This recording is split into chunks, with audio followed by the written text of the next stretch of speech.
Hi friends, வணக்கம். இன்றைக்கி சப்பாத்தி பன்னீர் butter masala. என் பையனோட பர்த்டேக்காக ஸ்பெஷல். அவனுக்கு பன்னீர் பட்டர் மசாலா ரொம்ப பிடிக்கும். அதனால் காலையில் அதுதான் பண்ண போகிறேன்.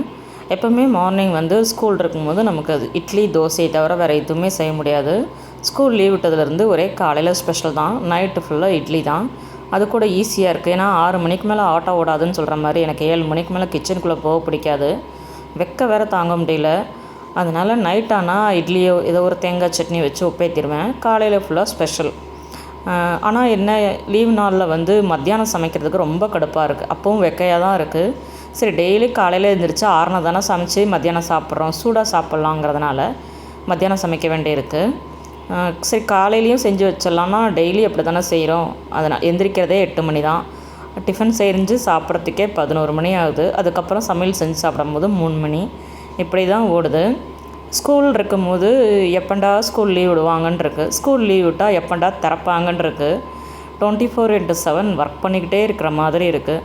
வீட்டில் இருக்கும்போது பானிபூரி செஞ்சுத்தா, குலோப் ஜாமுன் செஞ்சுத்தா, நெய்யுருண்டை செஞ்சுத்தா, கேக்கை செஞ்சுத்தா, ப்ரௌனி செஞ்சுத்தான்னு கேட்டுக்கிட்டே இருக்கானுங்க.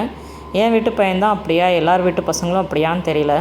இவன் வீட்டில் நம்ம கூட இருக்கிறதுக்கு ஸ்கூலுக்கே போயிடலான்னு தோணுது. அப்படியே கடுப்பாயிட்டே காலையில் சப்பாத்தியும் பன்னீர் பட்டர் மசாலாவும் செஞ்சுட்டேன். கஸ்தூரி மேத்தி மட்டும் இல்லை, அது மிஸ் ஆயிடுச்சு. மற்றபடி பன்னீர் பட்டர் மசாலா நல்லா இருந்தது.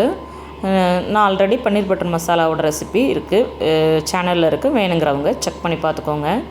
காலையில் சூப்பராக ரெடி ஆகிடுச்சு. பன்னீரை நெய்யில் வறுத்து போட்டிருந்தேன், நல்லா டேஸ்ட்டாக இருந்தது. அப்போ கையோட சப்பாத்தியும் போட்டாச்சு. ஆனால் என் பையன் எந்திரிச்சது மத்தியானம் 12 மணிக்கு தான். அதுக்கப்புறம் தான் சப்பாத்தி சாப்பிட்டான். உங்கள் சம்மர் எப்படி போயிட்டுருக்குன்னு கமெண்ட்டில் சொல்லுங்கள். தேங்க்யூ, பாய்.